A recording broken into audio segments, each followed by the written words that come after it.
El miedo es algo que nos acompaña toda la vida y sin embargo no lo queremos. Es algo que nos salva la vida y sin embargo no lo queremos. Es algo que nos hace sabios y sin embargo no lo queremos.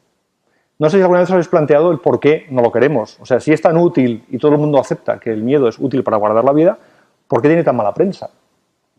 ¿Qué es lo que hace que tengamos tan mala opinión de él? Bueno, la respuesta es que se trata de un mecanismo emocional. El miedo, al ser un mecanismo emocional, te hace sentirte mal para que tengas ganas de evitar una situación o acabarla por la vía rápida. Primero sentimos, y cómo sentimos condiciona cómo pensamos. Y cuando pensamos, lo que pensamos es fruto de esa predeterminación emocional que hemos creado antes. Es decir, si sentimos mal una situación, pensamos mal sobre ella. Cuando pensamos mal sobre ella, pensamos mal sobre nosotros mismos.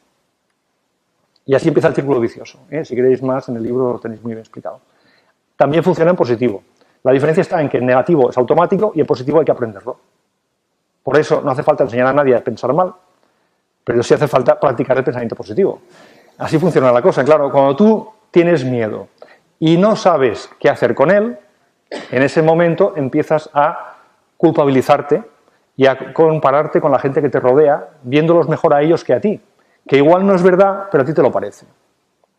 Y ese diálogo destructivo, con el tiempo, te acaba produciendo una incapacidad. Porque la cosa es así. Si yo no sé qué hacer y me siento incapaz, emocionalmente me bloqueo, a continuación pienso que soy incapaz y al final soy incapaz. Y esto es muy importante porque el problema del miedo no es el miedo, es que no sabemos qué hacer con él.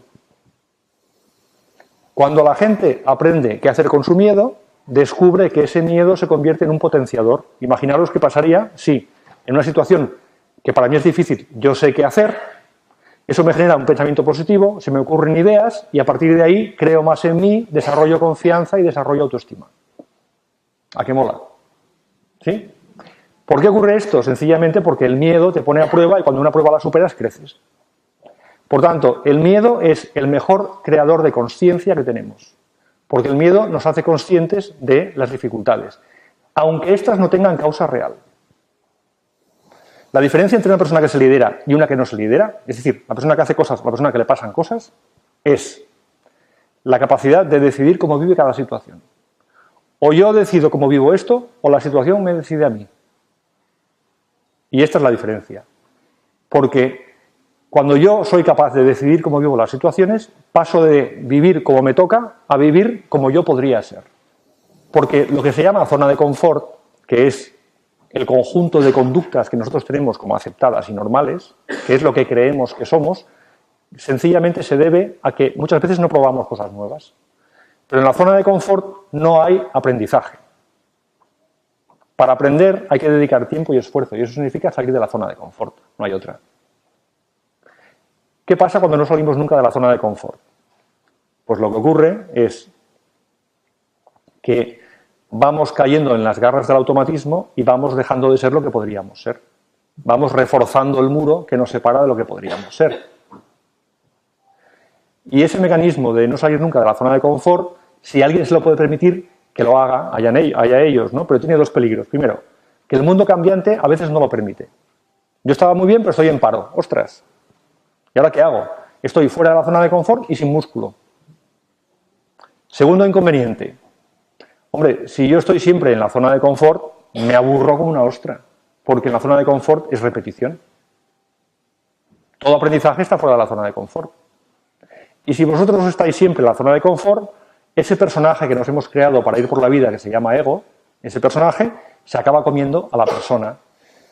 En un mundo que ha cambiado, los viejos trucos ya no sirven. Los trucos que hemos usado siempre se basaban en el control, en la seguridad externa, en controlar la situación, en controlar a los demás. Y de ahí viene el lado oscuro de la fuerza, el poder y los chantajes emocionales y todo eso.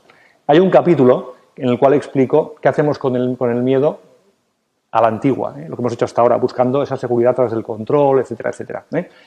Tiene un doble sentido. Primero, que os deis cuenta de las conductas en las que caemos cuando tenemos miedo y no lo gestionamos bien. Y segundo es que si alguien lo que quiere es profundizar por ahí, da pistas. O sea, si queréis profundizar en el lado oscuro de la fuerza, también os dirá cómo. Bueno, para poder hacer este camino, el poder del ego es lo que hay que combatir.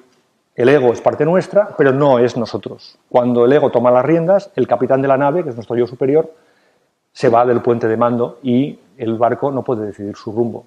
Para llevar una vida rutinaria suficiente, pero para poder buscar nuevas singladuras, no. Bien, ¿esto tiene arreglo? Tiene, pero hay que querer hacerlo.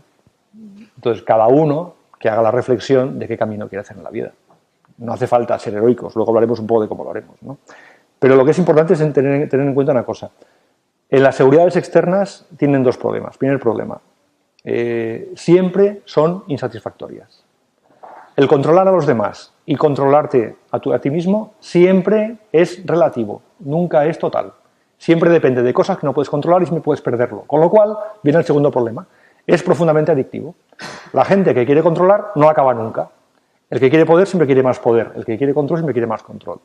Por lo tanto, es una carrera que te lleva a lo que llaman los americanos la carrera de la rata. Eres el hámster en la rueda. Cuando tú controlas, a corto plazo, te produce sensación de que, vale, esto es mío. Pero a medio plazo siempre acabas perdiendo. Como los casinos, un poco.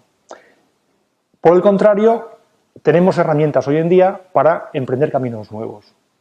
El camino nuevo que necesitamos hoy es el de la seguridad interna.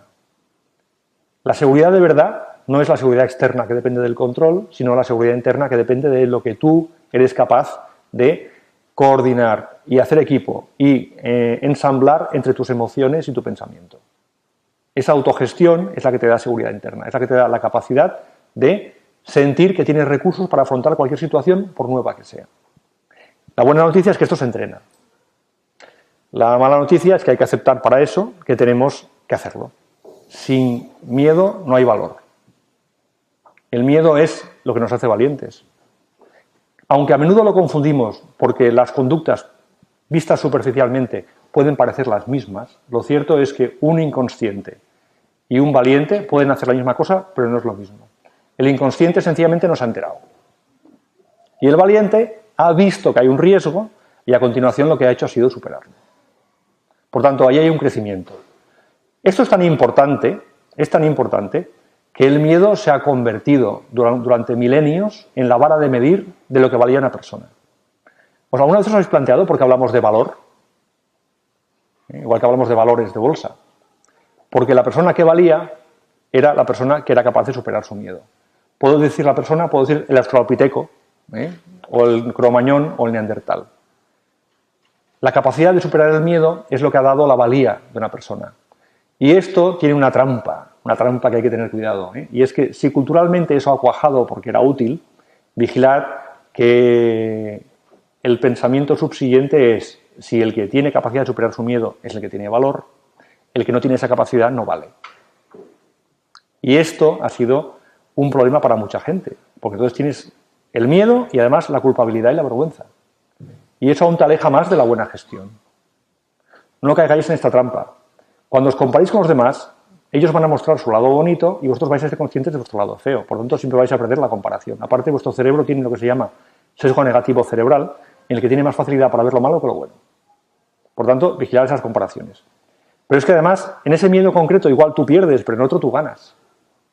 Es decir, todos tenemos la capacidad de superar el miedo. Evidentemente, no todos los miedos hace falta superarlos, ni todos los miedos tenemos por qué superarlos.